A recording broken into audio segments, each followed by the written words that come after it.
PUBG खेलते हुए सीमा और सचिन को प्यार हुआ। इन दोनों की प्रेम कहानी की चर्चा इन दिनों खूब हो रही है। दोनों के प्यार को फिल्म गदर 3 बताया जा रहा है। लेकिन इसी बीच अगर आप सिर्फ इस पूरे मामले को लव एंगल से देख रहे हैं तो शायद ये आपकी सबसे बड़ी भूल है या फिर सबसे बड़ी गलती आप कर रहे हैं।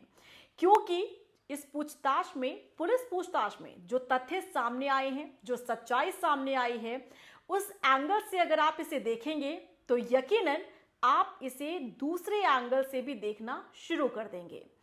देखिए, सीमा अपने प्यार सचिन को पाने के लिए पाकिस्तान से चलती हुई भारत में आ गई और भारत में प्रवेश किया अवैध तरीके से, जो नियमों के खिलाफ है। सचिन और सचिन के परिवार ने सीमा को शरण दिया, जो कि अवैध प्रवासी को रखना ये भी नियमों के खिलाफ है। ये पूरा मामला उजागर हुआ तो पुलिस ने दोनों को गिरफ्तार किया, जेल में रखा, पूछताछ की गई और इस पूछताछ में कई ऐसे तथ्य सामने आए हैं जो हैरान कर देने वाले हैं। और इन तथ्यों को अगर आप सुनेंगे तो आप भी कहेंगे कि ये लव स्टोरी से कुछ अलग है, सिर्फ इसे लव स्टोरी से जोड़कर ना देखा जाए।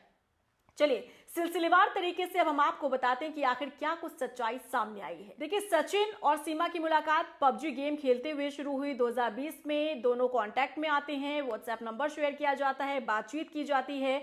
सीमा मुलाकात करने के लिए सचिन से पहुंच जाती है नेपाल। दोनों साथ में एक होटल में रहते हैं। उसके बाद वहां से सीमा वापस पाकिस्तान चली जाती है क्योंकि भारत का वीजा उसे नहीं मिलता है। उसके बाद दोबारा से वो आती है नेपाल और वहां से एक वैन के जरिए पहुंच जाती है ग्रेटर नोएडा और परिवार के साथ रहना वो शुरू कर देती है, सचिन के परिवार के साथ। लेकिन पुलिस पूछताछ में जो चीजें निकलकर सामने आई है उससे यह अंदेशा लगाया जा रहा है कि ये कहीं कोई जासूसी कांड तो नहीं है।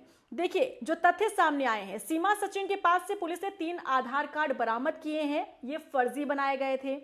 आधार कार्ड को एडिट करके सीमा को सचिन की पत्नी बताया गया था। सचिन अपने पिता नेत्रपाल को सीमा से मिलवाने के लिए जंगल ले गया। 30 जून को दोनों बुलंदशहर में कोर्ट मैरिज करने वाले थे। सीमा बच्चों को लेकर वकील के पास गई थी। पाकिस्तानी आई कार्ड देखकर वकील ने शादी करवाने से इनकार कर दिया था। और साथ ही यहां पर आपको यह भी बता दें कि कोर्ट से ही मामला पुलिस की जानकारी में गया और पुलिस फिर हरकत में आती है। सीमा के पास 4 मोबाइल फोन मिले।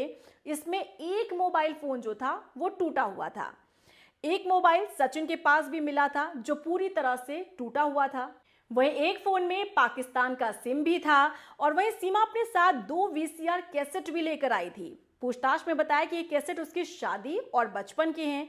पुलिस इन कैसेट की जांच कर रही है और कई ऐसे मैसेजेस जो हैं, जो छिपे हुए हैं, उसे निकालने की कोशिश पुलिस कर रही है। पुलिस सोर्स के मुताबिक आईबी और एटीएस ने सीमा से कई घंटे पूछताछ की है। तो पुलिस पूछताछ में ये तमाम तथ्य सामने आए हैं जिस पर यकीनन अगर हम गौर करें तो इसे लव एंगल से नहीं बल्कि दूसरे एंगल से जोड़कर इसे देखना जरूरी हो जाता है। देखिए, सीमा की जांच का एंगल क्या कहता है।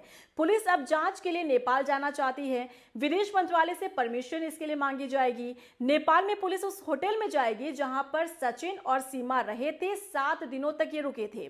पुलिस नेपाल में उन लोगों तक पहुंचना चाहती है जिसने सीमा की भारत में एंट्री करवाई थी।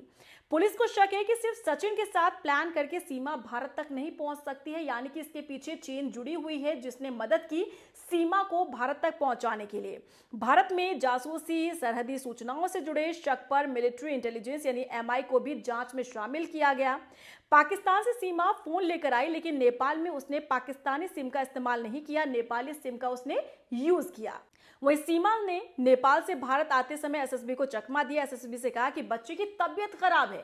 देखिए, सीमा अपनी इस यात्रा के दौरान बस यात्रियों से उसने हॉटस्पॉट लिया और 2 बार उसने व्हाट्सएप कॉल भी मिलाया। साथ ही सीमा के पास जो टूटा हुआ फोन था उसकी भी तलाश पुलिस कर रही है कि आखिर उसने अपना टूटा हुआ फोन अपने पास क्यों रखा था, इसका क्या मकसद हो सकता है। साथ ही फोन का डेटा रिकवर करने की कोशिश यहाँ पर की जा रही है। सचिन और सीमा दोनों की इंस्टाग्राम और व्हाट्सएप पर चैटिंग और कॉल भी हुई थी। सीमा के मोबाइल से अधिकांश चैट डिलीट कर दिए गए हैं।